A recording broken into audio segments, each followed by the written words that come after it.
Em seguida, eu passei num concurso aqui no CTA para trabalhar no IAE, num laboratório de soldagem lá do IAE.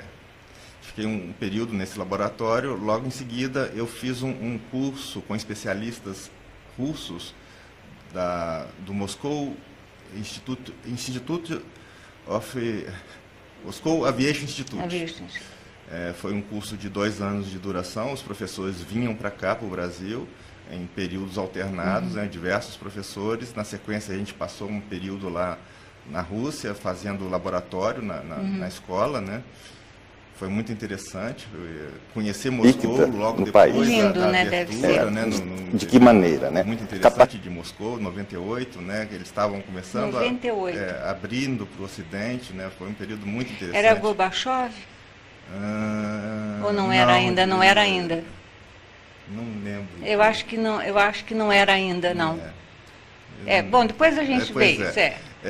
Bom, voltando para o Brasil, a gente continuou desenvolvendo os trabalhos nessa área de foguetes, né? E na sequência também eu achei melhor mudar de áreas, né?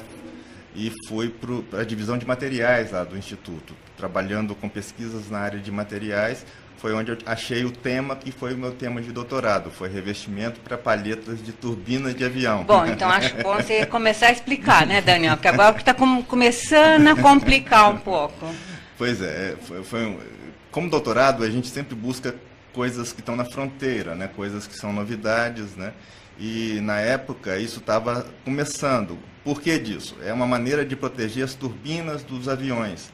Isso foi desenvolvido para atender os aviões que saíam da África do Sul só podiam pousar na Europa. Eles não podiam na época do apartheid, né? Eles não podiam pousar em nenhum país da África. Então eles tinham que voar por longo tempo. E a maneira de dar vida útil às turbinas foi esse revestimento. Então foi um desenvolvimento muito rápido para atender uma necessidade premente de um país.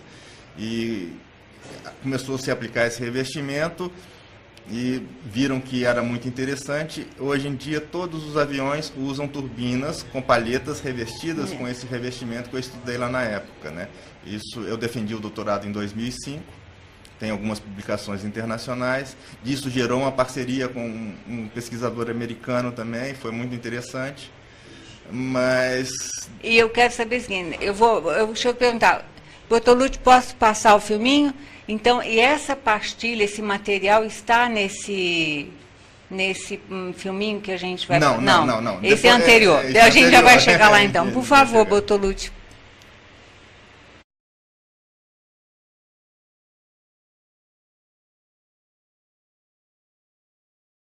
Bom, o projeto Motor Foguete L-75 visa desenvolver a tecnologia de propulsão líquida no país. De que maneira, né?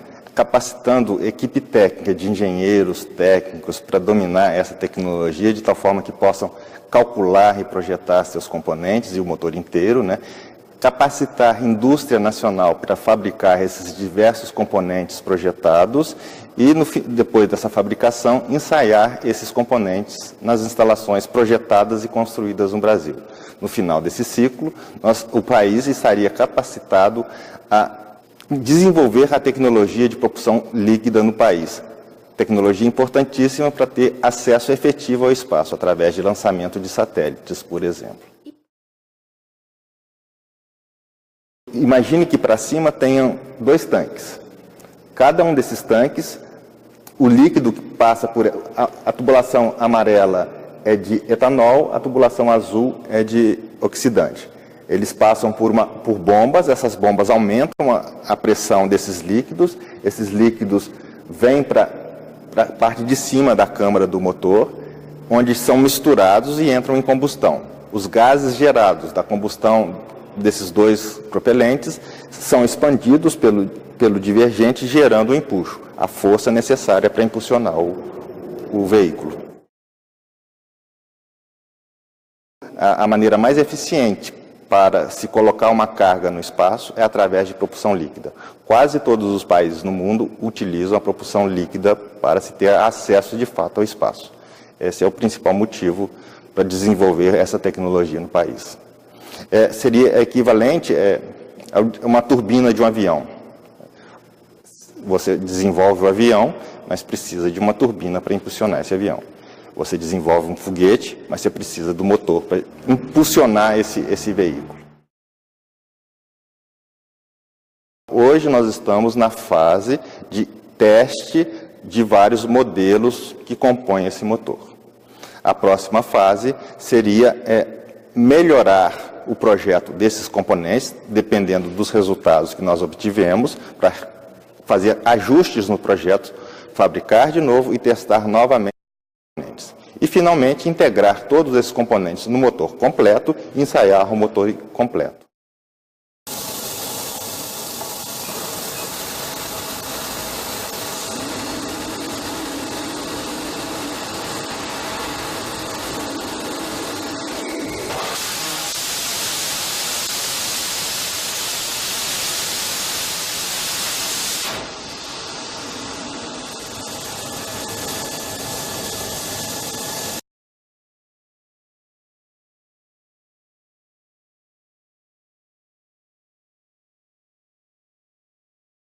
O nosso programa hoje. Vamos lá. Pois é, terminando o meu doutorado, eu voltei para a seção de projetos de motor foguete. E a primeira atividade que eu tive nessa nova área de trabalho, né, foi acompanhar a formação de alunos de mestrado, um programa que tinha entre IAE, ITA e o Moscow Aviation Institute, para formar mestres na área de projeto de motor foguete. Eu ajudei por um período na coordenação desse programa, né? Esse programa chegou a formar mais de 100 alunos, mais de 100 graduados em mestrado, né? E desse grupo foi retirado parte da equipe que toca esse projeto que vocês viram agora. Até hoje. Que toca até hoje. A base da equipe ainda é os meninos formados nesse mestrado profissional. Idade deles, Daniel? Hoje eles estão entre 30 e poucos anos, os mais novos. Tem até recém-formado do ITA, que a gente sempre renova a equipe, né? Tem de 20 e poucos anos até 60 e poucos, né? A gente faz questão de mesclar os jovens com as pessoas mais experientes, principalmente nas áreas mais arriscadas, que requer um conhecimento muito mais profundo, um cuidado muito maior. São pessoas diferenciadas, é uma moçada diferenciada. Diferenciada. Na equipe nós temos mais 2 doutores, além de mim, né? E o restante todos com mestrado em engenharia, ou às vezes temos físicos, matemáticos, engenheiros principalmente. E essa moçada vai chegar a fazer um doutorado, se for escolha delas? Sim, eles aprofundar cada vez mais PhD, enfim. Nossa Senhora, que legal. Como é inspirar essa moçada? Como é que é esse projeto de alto desempenho? Na verdade, na hora que você mostra uma máquina como motor foguete para um engenheiro, todos ficam deslumbrados, porque é o estado da arte em todos os sentidos. Em densidade energética, em potência. Só para se ter uma ideia, o motor, o L-75, que nós vimos no filme, né, ele desenvolve potência equivalente a uma turbina de Itaipu. E sendo muito menor, né? Menorzinho, daquele tamanho. Daquele tamanho desenvolve uma potência daquele jeito, né? Então, são desafios tecnológicos muito grandes, tanto na parte de projeto, na parte de fabricação, desenvolvimento de novos materiais, né? Softwares e modelos matemáticos muito sofisticados, né? Então, isso tudo motiva muito novos engenheiros, né? A curiosidade, o desafio. Exatamente. Daniel, essa é a equipe, esse é vamos dizer, um dos caminhos, um dos ideais desse projeto de alta complexidade é a formação das pessoas. É a formação das pessoas aptas a desenvolver um projeto de alta complexidade. Então, não basta as pessoas individualmente, né? Então, a gente tem que ter mecanismos para orientar e conseguir que esse trabalho seja efetuado em equipe, né? Por isso que eu falo, nós temos que desenvolver uma equipe de alto desempenho. E existem metodologias para isso, né? E, na verdade, quando você tem um problema muito complexo, você tem que dividi-lo em peças menores, né? Mas no fundo, no final, você tem que garantir que isso tudo vai ser integrado novamente e funcione junto, né? Então, tem que ter todo um acompanhamento, né? E isso existem metodologias para para esse acompanhamento, nós adotamos lá nesse projeto as normativas da Agência Espacial Europeia, né, que dá várias instruções, basicamente, mas no final é isso, dividir um baita de um problema, né, em problemas menores e acompanhar todo esse desenvolvimento para no final poder integrar tudo isso de novo. Nossa, que coisa linda, Daniel. Na minha cabeça fica assim, esses jovens têm, ou acredito eu, que tenham uma estrutura, uma herança de família para se interessar, para fazer parte. Da onde surge? É um dom? É uma curiosidade? Pois é, isso é interessante. Nós temos pessoas do Brasil inteiro, do norte, do sul, do interior do estado, né? E eu acho que essas pessoas, elas buscam São José principalmente porque é o polo é uma referência, tanto o ITA quanto a Embraer, eles atraem gente que tem esse interesse, né? Então, acaba que quem tem interesse nessa área acaba aparecendo em São José. E uma oportunidade foi justo esse mestrado, esse programa de mestrado profissionalizante que nós tivemos, né? Então, atraiu gente do Brasil inteiro. E hoje ainda tem? Não, foi encerrado. Ele funcionou por 5 anos, foi encerrado por diversos motivos, né? Bom, aí quando foi encerrado esse programa de mestrado profissionalizante, eu fui convidado para coordenar esse projeto Motor Foguete L-75, né? Que iniciou por volta de 2008, né? Então, Nossa. nós temos em torno de 10 anos de trabalho já. De estudo em cima Os disso. primeiros 3 anos foi basicamente papel, justamente organizando toda a documentação, como a gente ia trabalhar, como a equipe ia trabalhar, né? Nesse período eu usei bastante reuniões, apresentações para formar um entrosamento entre as pessoas, né, que cada um conhecesse o trabalho do outro. E para né? além da questão técnica, né, a questão humana, a questão muito relacional. Importante, né? E acaba que ficamos amigos, né? Somos colegas, trabalhando o dia todo juntos, né? Viajando junto, porque o foguete não se faz só no Brasil, você precisa de interagir com o mundo todo, né? Então, criou-se um vínculo muito grande entre as pessoas da equipe, né? E isso é muito importante, porque ninguém faz nada sozinho, um depende do outro, né? Fala um pouco desse motor, que quando a gente foi conversar com isso, qual a origem dele? Onde é que ele está baseado, né? Pois isso é muito interessante. Como a gente teve essa formação com professores russos, né? A inspiração para esse projeto é um motor que foi usado para colocar o Gagarin em órbita, né? Nossa. Foi o estágio superior de um veículo de 40 metros de altura, né? É o motor de inserção em órbita do Gagarin. Isso foi feito em 1960 Deixa eu ver se eu anotei aqui. E poucos, né?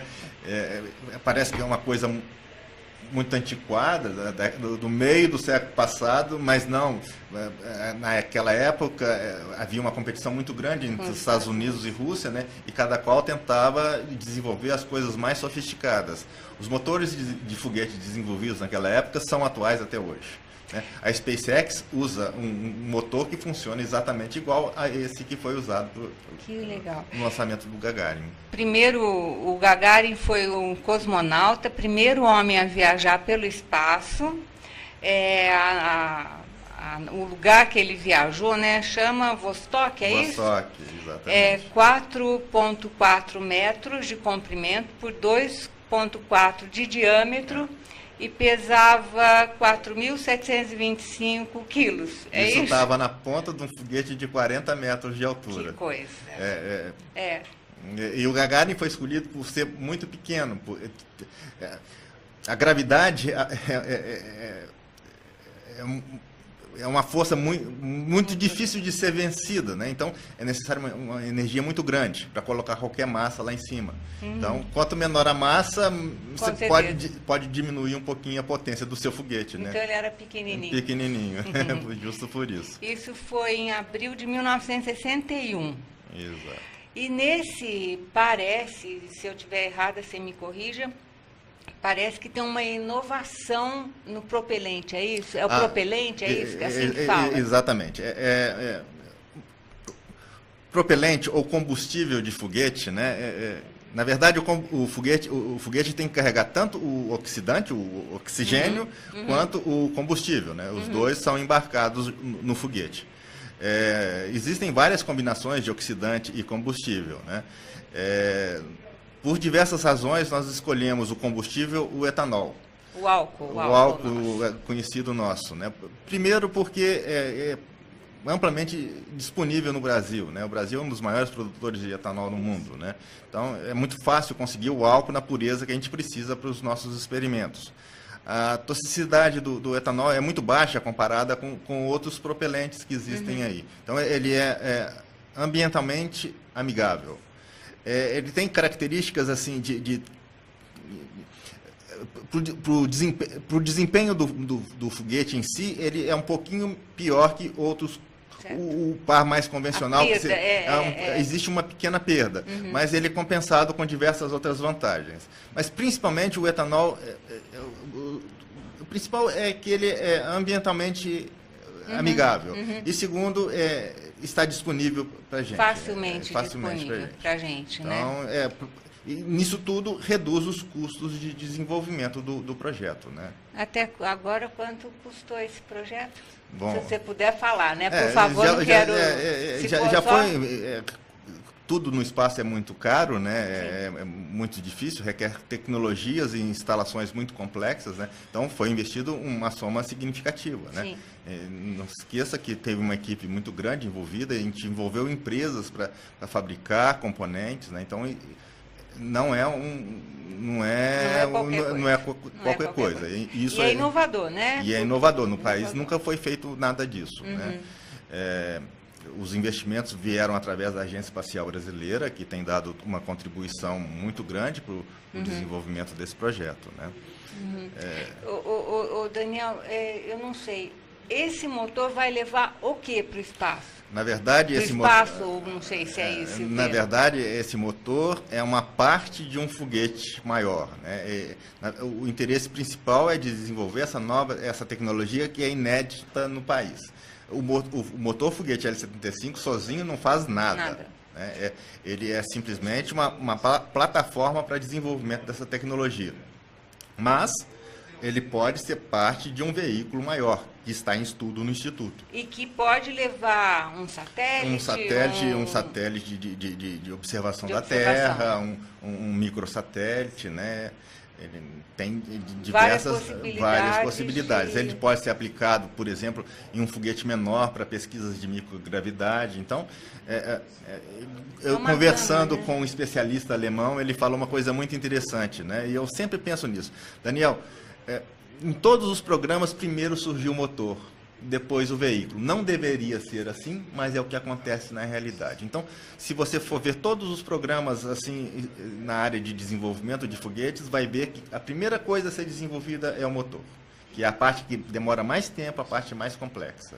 Às vezes eu fico pensando comigo que essa moçada, né, que chega com tanta ânsia, com tanta vontade, né, e pega vocês mais experientes, né? É um sofrimento, né? Porque eles têm que conhecer o hoje, eles têm que conhecer o conhecimento que vocês têm para pegar o gancho e fazer parte dessa unidade de grupo, né? Exatamente. Por isso, a gente tenta sempre manter um núcleo da equipe, né? E aos poucos a gente vai substituindo na medida... Às vezes uma pessoa já não funciona bem nessa equipe, né? Então, ou por ela própria ela sai, ou às vezes a gente estimula que saia e busca outras pessoas. Porque às vezes não tem nem a habilidade para estar naquele projeto e pode desenvolver outras habilidades em outras...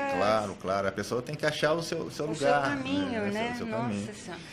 Daniel, quem são os seus mestres?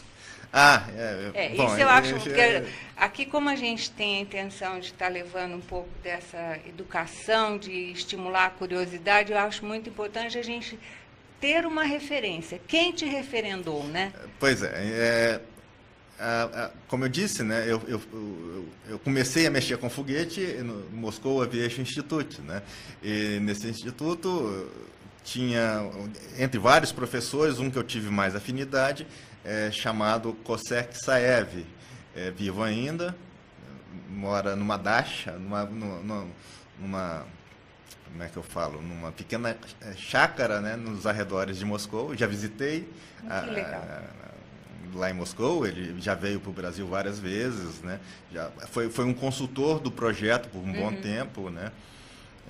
Assim, a minha inspiração do lado russo é o Kissaev.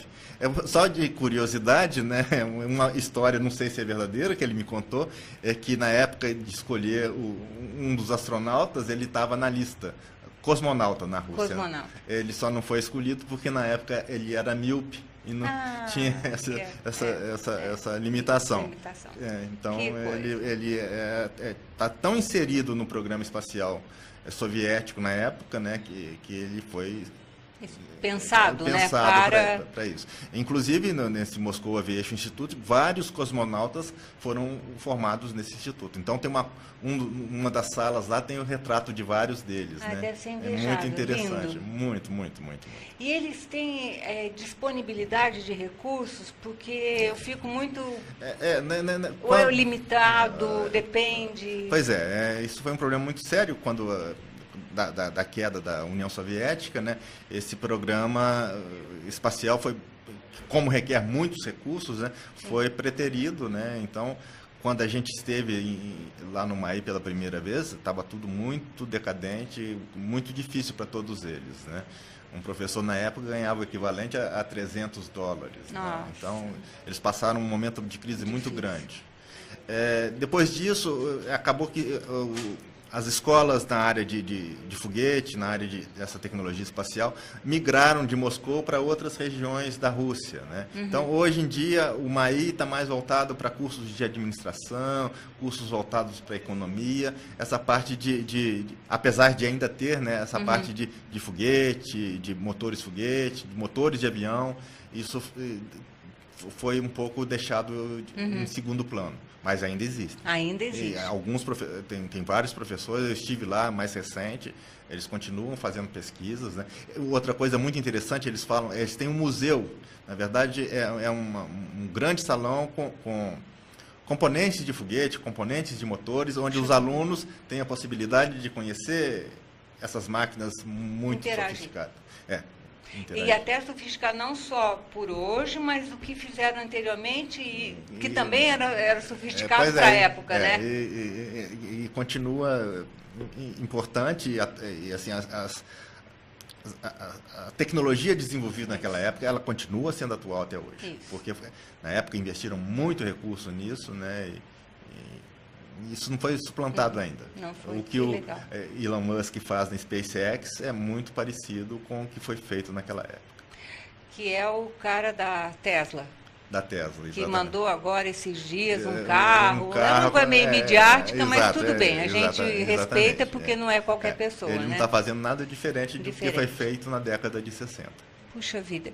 Daniel, e depois tem a questão da União Europeia, um outro centro de pesquisa. Pois nós trabalhamos com os russos por um bom período, principalmente os professores, né?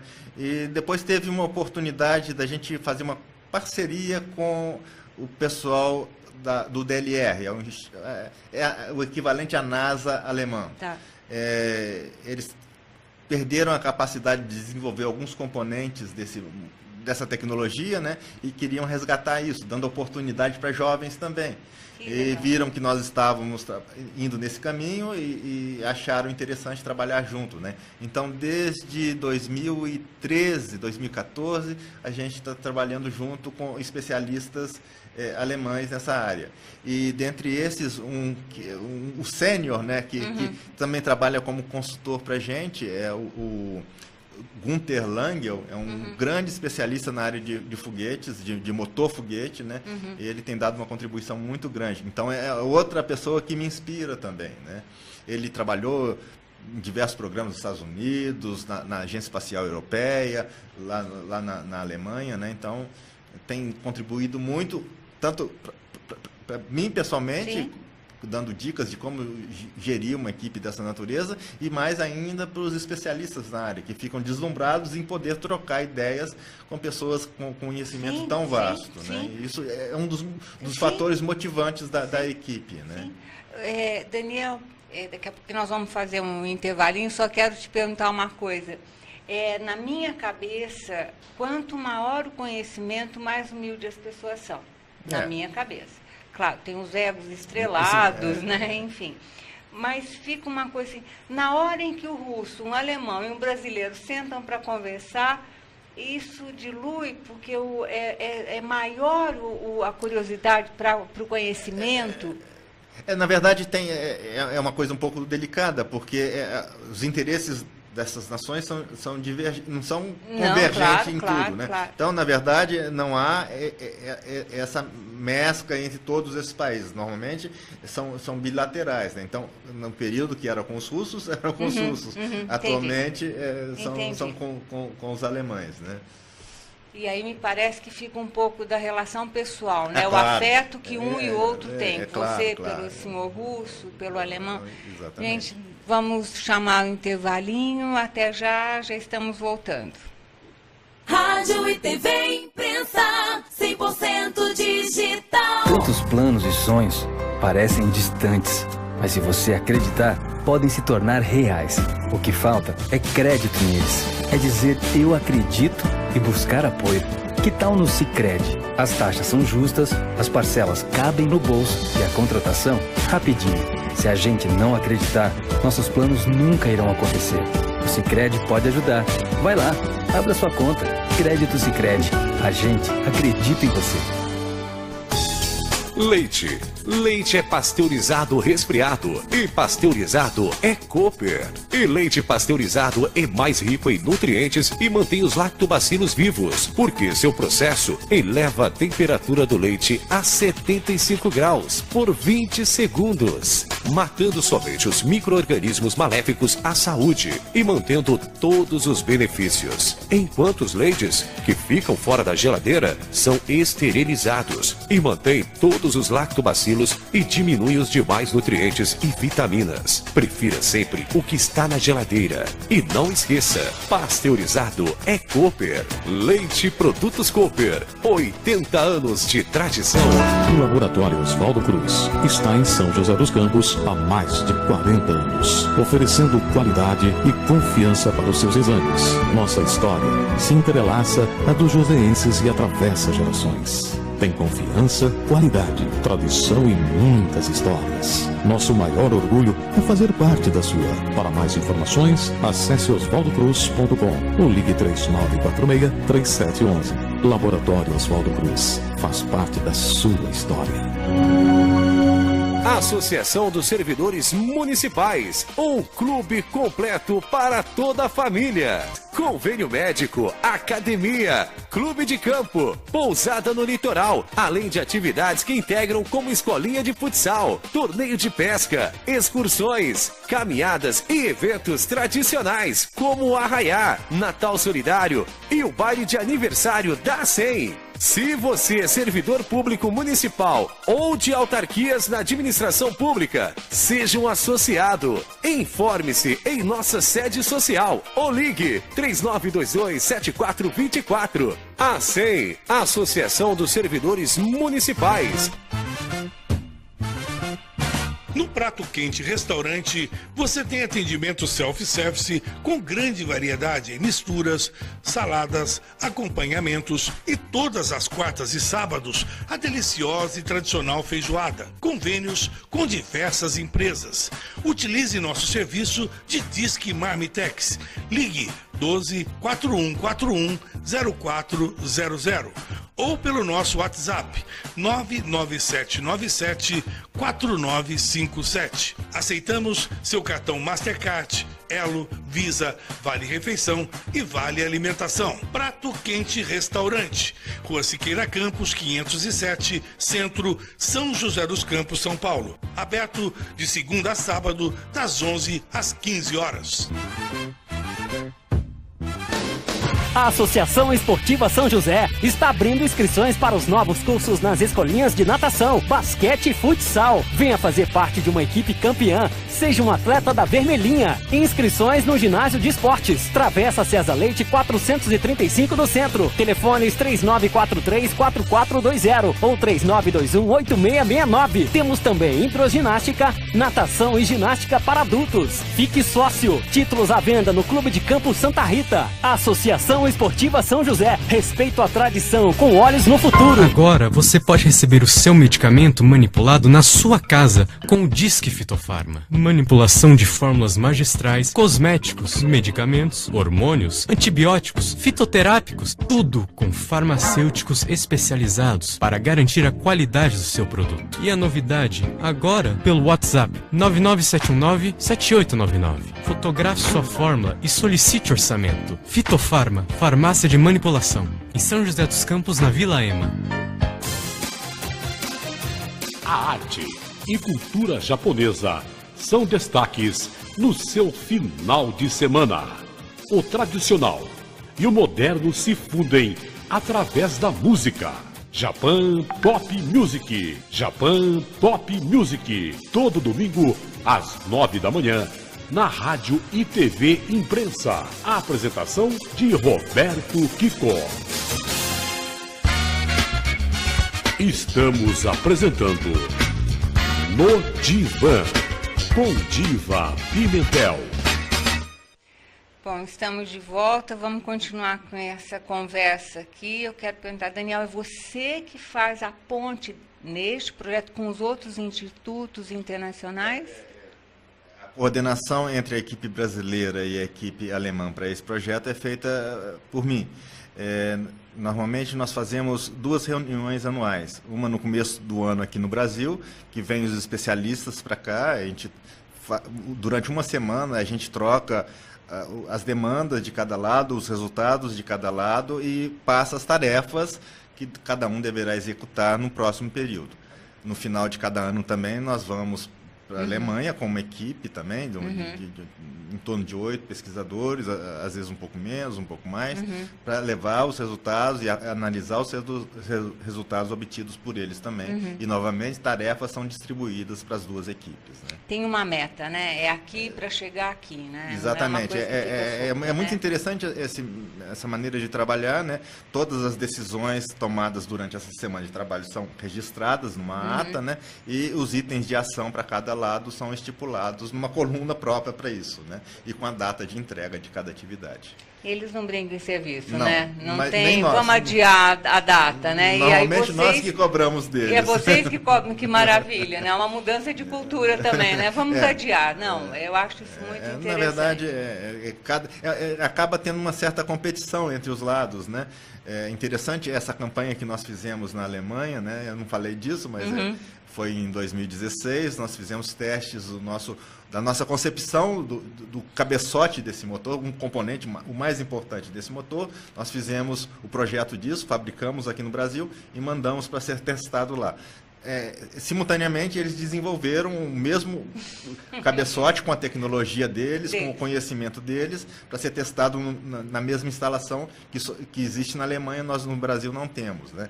E no final das contas, eles não estavam acreditando muito no nosso projeto, e no final o nosso projeto deu resultados mais interessantes que o deles, né? Eles ficaram bastante surpresos, né? E no princípio eles estavam achando que a gente não ia dar conta, no final a percepção deles com relação à nossa equipe mudou completamente. Isso. Aí fica um respeito, né? Mostrou, é um falar de igual para igual. Exatamente, né? Mostrou a maturidade da equipe, que nós estamos inseridos nessa tecnologia, que nós dominamos essa tecnologia de fato, né? Então tem coisa que vocês fazem aqui que não tem lugar para testar, é isso? Exatamente. Que eu tô entendendo? Aí tem que mandar para lá. Exatamente. O grande desafio do desenvolvimento dessa tecnologia são os meios de ensaio, os bancos de ensaio que a gente fala, né? São as instalações mais caras e um banco de ensaio para o motor dessa categoria custa aí uns 100 milhões de reais. Então, no momento, a gente não dispõe desse recurso. Então, um dos motivos da parceria com os alemães foi justamente poder usar as instalações que eles têm lá. Entendi. E o que foi feito. O Daniel, então, quantas vezes você já levou esse projeto para congressos, a participação da equipe sua, de todo mundo nesse... Pois como os recursos que nós recebemos são públicos, né, eu acho muito importante que todo o desenvolvimento seja divulgado, né? E é divulgado. E a maneira que nós encontramos de divulgar é através de participação em congressos internacionais, em publicação em revistas, entrevistas, como eu estou fazendo aqui, né? Mas com a relação à publicação no exterior, muito interessante, são os congressos tanto na Europa, na área espacial, que tem a cada 2 anos. Esse ano vai ter também, vai ser na Espanha, né? Nós vamos apresentar 2 ou 3 artigos nesse congresso. Ano passado nós estivemos nos Estados Unidos, no AIAA, apresentamos três publicações, 3 conferências, né, sobre o projeto, né? Então, é uma das grandes preocupações nossa, justamente a divulgação, o registro de todo o desenvolvimento nos meios corretos, que seriam os anais de congresso. Até porque nós que pagamos, né, temos que ter um resultado disso, né? Exatamente. É público isso, né? Pertence a nós, exatamente. Né? Isso é muito, muito interessante. Então, eu incentivo o tempo todo, além de ser muito gratificante para as pessoas que vão apresentar o trabalho do dia a dia. O reconhecimento, né? Exatamente. Né? Sim, com certeza. E nós temos despertado bastante interesse da parte no AIA, que foi nos Estados Unidos, muitas perguntas, muito interesse no desenvolvimento do nosso projeto, né? Em revistas, quais está existe uma revista que é suportada pelo Instituto, a JATM. Já publicamos um artigo e estamos preparando mais um. Mais um artigo. Então, é sempre nesse sentido de divulgar o projeto. Daniel, a questão, eu sei que isso é uma questão delicada, se você não quiser falar, mas a curiosidade é minha, me desculpe, me dê licença. Os recursos, como é que é administrado isso? Como é que chega até vocês? Qual é o processo da burocracia? Como é que funciona isso? Sane a minha ignorância, por favor. Pois é, os últimos 5 anos do projeto foi financiado pela EIB, como eu já disse, a Agência Espacial Brasileira, através de um convênio com uma fundação. Essa fundação faz a parte administrativa financeira, né? Faz toda a contabilidade, do projeto. Convênios no Brasil têm um período de vigência, né? Esse convênio que suportava o projeto se encerrou no final do ano passado e de lá para cá não se tomou ainda uma decisão se vai continuar ou não o projeto, porque, como eu disse, é um projeto de alto custo, com essa crise que o país vive, e até o momento nós não tivemos uma resposta, nem que sim, nem que não. Mas isso é um grande problema para a gente, porque a equipe era financiada pelo convênio. Então, a equipe no momento, está dissolvida, né? Então, em torno são 23 pessoas contratadas com altíssima formação que está parada no momento, né? E eu tenho certeza que se uma decisão de continuidade do projeto não ocorrer, essa equipe vai ser de fato dispersa, né? Por exemplo, está bem encaminhado no concurso para professor no ITA. Certo. Mas, Daniel, esses meninos estão desempregados ou sem trabalhar? Ou porque, de novo, na minha cabeça, eles têm tanta competência que não é qualquer lugar que eles vão se encaixar. Exatamente, esse é um problema, né? No momento, a maior parte, ou quase todos, estão parados, estão em casa. Daniel, isso significa sem bolsa, sem nada, sem nada. E todos eles, nessa faixa etária, têm família, têm filhos, né? É uma preocupação muito grande nossa, né? Como continuar esse projeto, até por esse lado de manutenção de uma equipe que foi investido muito recurso na formação, muito tempo, né? Muitas técnicas para criar essa equipe. Na minha cabeça fica uma coisa assim, como tornar isto? Eu sei que nós temos milhares e zilhões de problemas, mas esse é mais um, né? E eu acho que é um que é pouco falado, né? Porque vocês precisam divulgar mais o trabalho de vocês, a gente leigo tem que saber o que vocês estão fazendo, e essa questão dos meninos também, né? Veja bem, Diva, a gente trabalha no Instituto Militar, então a gente tem que ter um certo cuidado com as nossas colocações, né? Então, por isso que eu busco sempre mecanismos oficiais de divulgação. De divulgação, divulgar no sentido que eu falei, de divulgar o trabalho de vocês. né? Porque nós, civis, vou chamar assim, a gente não sabe disso, não tem muito acesso a isso. Isso, para mim, está distante da minha realidade, né? Mas digo assim, de trazer o projeto a público para criar uma cultura a respeito disso, da importância disso, e poder dar um retorno, inclusive, para o Estado, né? Porque esses meninos que estão dando um retorno para o Estado, né? Não vem de graça, né? Exatamente, é uma coisa que precisa ser feito, sim. Um dos motivos de eu estar aqui hoje. Não, e você pode contar comigo, pelo amor de Deus, toda vez que você quiser, tiver uma situação inédita, que a gente possa trabalhar isso, porque sem esse falar que é tão longe da nossa realidade, não é? Nós não vamos chegar a lugar nenhum. Pois é, né? Então é uma pena, porque é mais uma oportunidade que o país está correndo risco de perder, né? Investe-se um tantão, na hora que tem a chance de começar a colher os frutos, é interrompido, né? Então, aí eu fico pensando na minha cabeça, se eu fecho uma escola dali, não é? Por que eu vou querer mexer com o espaço, não é? Pois é, mas é a oportunidade, o espaço é inspirador para as pessoas, né? É um sonho para todas as pessoas, e isso é um mecanismo de motivação. Então, se você tem a oportunidade de ter equipes dessa natureza no país, os jovens vão querer vir atrás, né? Então, vai haver mais interesse por engenharia, por física e matemática, né? Matemática, a curiosidade, exatamente, né? Exatamente. Daniel, haveria, ou não sei, haverá, como gestor desse projeto, qual era o programa o tempo para terminar esse projetos complexos de alto custo, eles são normalmente demorados. Normalmente um motor dessa natureza na Europa, nos Estados Unidos, o tempo de desenvolvimento vai de 5 a 10 anos. Isso para uma equipe que já tenha o conhecimento e todos os meios de ensaio. No caso nosso, né, nós estamos montando equipe, montando meios de ensaio, criando um parque industrial para nos suportar, né? Hoje tem diversas empresas com as quais nós trabalhamos. Nós não fabricamos nada, as empresas fabricam, desenvolvem os processos de fabricação, que são muito sofisticados, né? Então, eu gostaria de citar algumas. Uma delas é a Globo Usinagem, aqui de Jambeiro.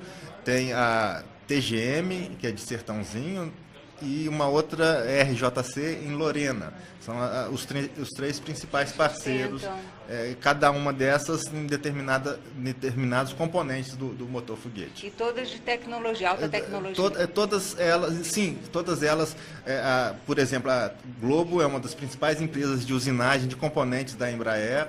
A TGM foi uma das principais fornecedoras de turbina de geração de energia elétrica para o setor sucroalcooleiro, né? A RJC é responsável por fabricação de pirotécnicos, de munição para o Exército, né? Então, são empresas muito importantes para o país e que estão dando um suporte muito grande para nós e, ao mesmo tempo, aprendendo a trabalhar no espaço, né? Em tecnologia espacial, que é uma coisa nova para essas empresas, né?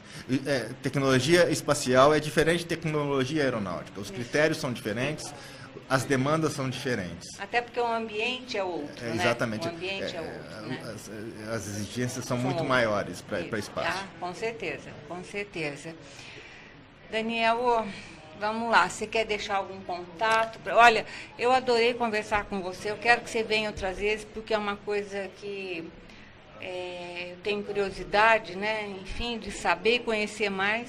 Mas muito bom mesmo. Eu espero que a gente consiga mobilizar algumas pessoas, pelo menos pensem a respeito, né, Daniel? Pois é. Que é uma judiação, vocês estarem com essa equipe tão vulnerável nesse momento. Exatamente. Né?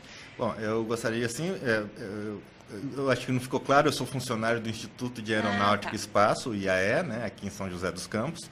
O meu e-mail funcional é daniel.dsa@iae.cta.br. É meio assim. É onde te acham. É onde me acham.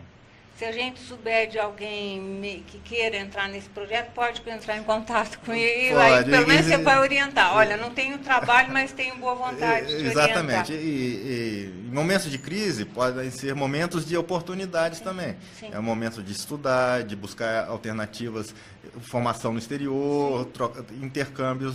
É um momento que seria interessante para isso. Tem algumas bolsas, né, que o governo dá, não sei se No enquadra momento nisso. também, bolsas no Brasil tá um problema muito sério, mas lá fora existem bolsas que, em princípio, estariam disponíveis para brasileiros. Que estariam recebendo esses alunos. Olha, essa é uma dica interessante. Nesse sentido, eu poderia ajudar, sim. Muito legal, Daniel, obrigada, viu? Eu que agradeço, Gente, Diva. muito obrigada a todos, um bom final de semana. Em seguida, ao meu programa, vem o Povo no Rádio, com o Ferreira Leite e o Beni Vieira. Obrigada, bom final de semana.